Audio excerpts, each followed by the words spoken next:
We got plenty big turbo on here. Borg Warner EFR 9280. This one has a bank 2 intake manifold flap stuck open. Oh, my arm is on fire right now. Ow! So we're gonna try putting a different one on there and see what happens.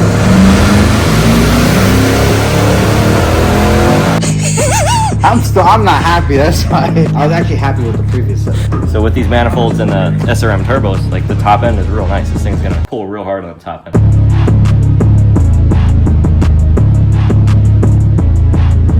Oh, we're just doing some little snap together stuff for the manifold, for the turbo manifolds on this W12. And this is how they're gonna sit. 2 of these coming into the bottom of the turbo, and then we're gonna have a 3-inch downpipe out. And it's quickly gonna turn into 4-inch, and then it'll be 4-inch out the back. It'll be the jam. I think it's coming together good. Here's the manifolds on this side. I don't know if they're bolted on or not, but that's more or less how they sit. Trying to plug away a little bit. Fabrication of a turbo system. So we've got, well, it's a 12-cylinder, so there's 12 pipes that gotta get fed into the turbo. So we're running it, here, come on this side. We're running it in 4 banks of 3 cylinders. So you've got cylinder 1, 2, 3, 4, 5, 6 is the way they count back. So these 3, 1, 2, 3, go into a single pipe, and then the back ones, 1, 2, 3, go into a separate pipe. And then if you look, I don't know how you're gonna get the camera back there to show the guys, but so if you go way back there, you can see the 2 pipes. So those 2 pipes have to merge into 1 pipe, and then they go into the turbo. It's a divided housing on a turbo. You see the 2 humps here? So there's actually 2 ports. There's actually 2 ports that go up in the bottom of the turbo. So as the 2 pipes come off the back of the motor, they're actually gonna come up like this, and that's gonna feed the turbo through both divided housing. Hopefully it's enough to make 1,000 wheel. We got plenty big turbo on here. It's a Borg Warner EFR 9280. It's the biggest one in the EFR lineup from Borg Warner. So, I mean, they make bigger turbos, but just not in their EFR line of turbos. So I can't really find any videos of people pushing these turbos hard. So I'll be really curious to see how it performs. It's the same turbo I have on my blue RS3 right over here. And it makes a lot of power for the boost levels. So like 24 pounds of boost on that are doing 580, it's a 584 wheel on like 23, 24 PSI, which for that car is like really nice power for such low boost. So the turbo moves a lot of air. That's the name of the game. So hopefully the 6-liter doesn't get too choked out by that small exhaust side.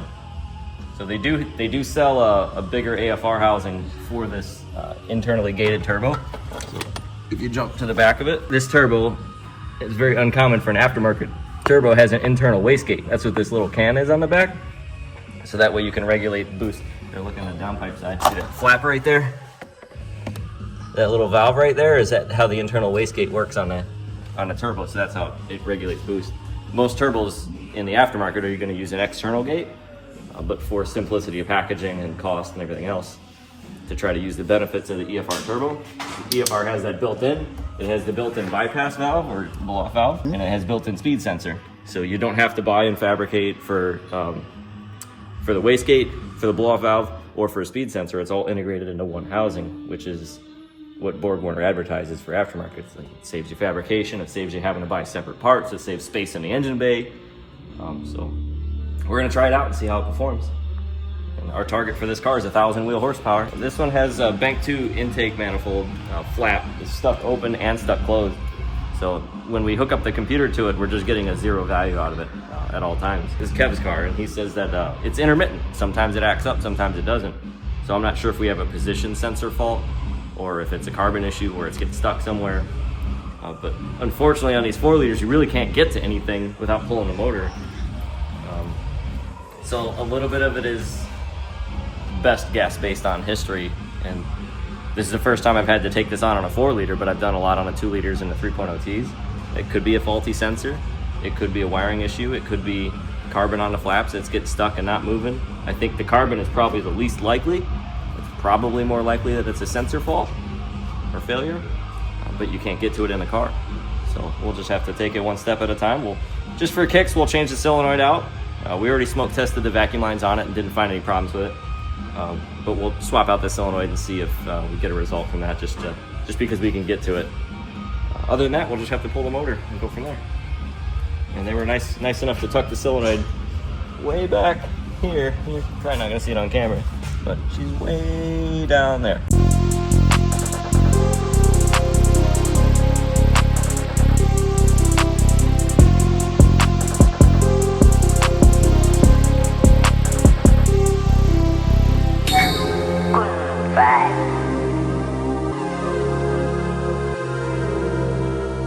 Oh, my arm is on fire right now. See that? Ow! Fuck.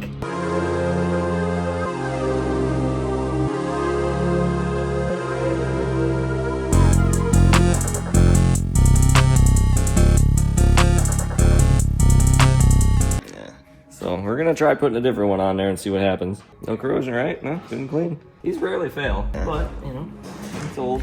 Oh, it's already fucking bruised up. That sucks. It's gonna hurt. Oh god.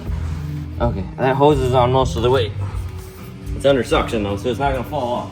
I want to see if I got that vacuum line pushed on all the way, and I can't get to the fucking. I can't get to the back of the cylinder.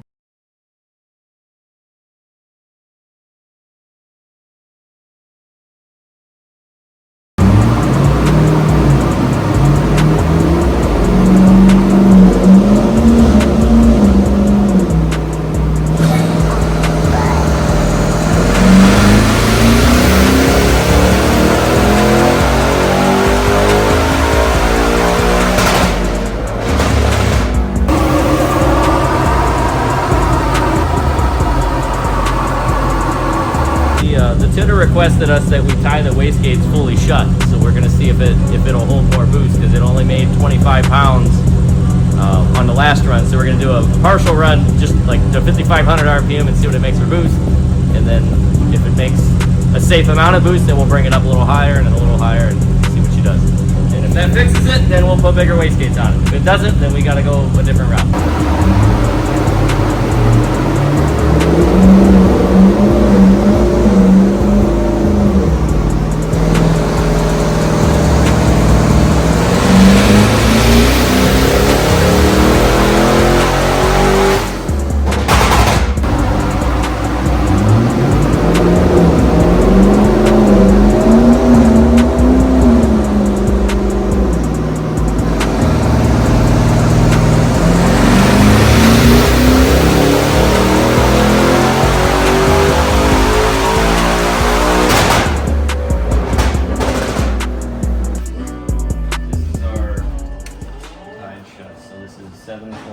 So right here is where your other turbos were gonna start rolling over. So on your TS1s, this is at about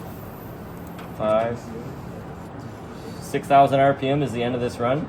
So at 6,000, the TS1s are starting to roll over. So this is where this horsepower would start doing this. So if you have a graph that's looking like this, these new ones is doing that same curve, but instead of 6,000 being the peak, it's out here. So these pull way harder up at redline, your higher RPMs. So it's a different power band. So instead of having this monster spike right here, and then it just falls, like look at this torque. Huge torque, and then the torque just falls right off. Which is, it's a different drivability thing. So the TS1s hit way earlier, right? Which is kind of nicer for the street, because that's kind of where you live, right? Lower RPM, like this is what, like 4,000 or so? E RPM is your engine, so it's about 4,000 RPM, 4,200. TS1s are hitting real hard with stock manifold.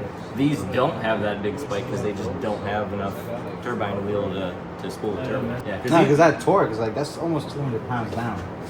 Yeah, that's a lot. But you can't. And it doesn't seem like, because you're saying it makes a lot more power top end, but I don't see the torque picking up top end So either. pretend these torque numbers don't even exist, right? Get rid of this lump, and then this is your torque number here, right? In the blue. So the blue is one run, the red is a different run. So if you just look at horsepower alone and just look at these two graphs, the small turbos made horsepower early, and the bigger turbos, the different turbos make horsepower 2,000 RPM or 1,500 RPM later. They're on the same curve, but they're just 1,500 RPM different from each other. So you're saying it makes the same, would it make the same torque, but it's just a higher RPM? Forget torque. Horsepower is the total work that an engine can do. It's the total amount of work it's actually doing. Torque is just where in the RPM it's happening, right? So a tractor trailer might make 4,000 foot-pounds of torque, only makes 300 horsepower because it only spins at 2,000 RPM. So how much work is it doing? It's doing 350 horsepower of work. The equivalent of 350 horses. Like that's where the name comes from. So like a 700 horse car is going to do 700 horse of work, whether it's at 3,000 RPM or 7,000. It's going to feel the same, like the amount of pull you get. It's kind of a complex thing. I think we need to do a better test in the TS1s when they're actually not broken. Because I feel like even though it curved at 6, I feel like it wasn't gonna curve at 6 if they were working. If they weren't broken. Yeah. Like it probably would have picked up a lot also. I keep forgetting that those turbos were hurt. Yeah. The difference is these turbos are a lot safer than what the TS1s are at this, pushing them this hard. Like even talking to, I mean, I'm not trying to talk it into saying one's better than another. This is just the data we have. TS1s, unstock manifolds, gonna drive way better on the street. So is the change because of the manifold, or is the change because of the turbo, or is it a little bit of both? Yeah. Now, what I can tell you is the SRM turbos having much less of an exhaust. You know, the turbine wheels much more compromised. You're just not going to have the torque on the compressor wheel to get that high boost numbers. It's just not there. So that means 60 to 160 races from now on. You got 80 to 180. You got 80 to 180. If I say all top end races from now on. 80, 90, 190, or 100 or 200. I'm not happy. That's why. Hey, Alex, what'd you say? The dyno will always humble you, bro. No. I was actually happy with the numbers I got with the TS1s. It's just I'm not happy right now with the current setup. I was actually happy with the previous setup. Yeah. I'm not happy with the current switch setup. back. I gotta fix those the turbos. Wheels, the turbos are fucked up. Yeah. I need to find something. That's what I'm saying. But now the question is it the turbo or is it the manifold? Yeah. Or is it both? Because we changed two things. This actually will probably show some people if it's worth buying manifolds or not. They said no. I just want to test out the numbers. Yeah. But now we got proof though. Yeah, but the turbos are different.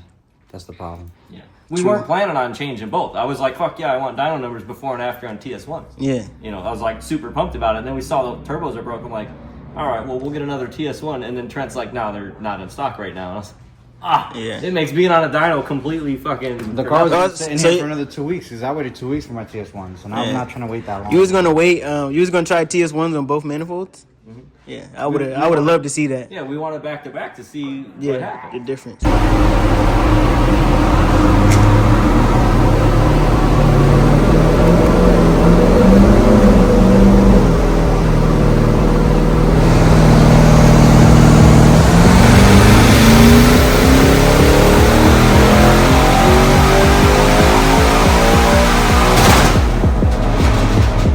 We made just short of 800 wheel on this. I think we're seven. Well, it's not that. We made more than that. So we're talking. It's 786 wheel horsepower on this thing, and it's running good. We did the SRM. What are these turbos? SRM 850s. We did the SRM exhaust manifolds, and the turbo spool down low kind of sucks. They don't come in till later, but if you look on the charts, the TS1s would have a real big lump here, and then they would come down, and the torque would crash early. But these manifolds with these turbos, they pull way the fuck out. We're going to 7,400 RPM out here. So with these manifolds and the SRM turbos, like the top end is real nice. This thing's gonna pull real hard on the top end. But we're only doing, what's the boost, 26 pounds or something? 26, yeah. So we're doing just a touch under 800 wheel on that kind of boost level. Those are nice results.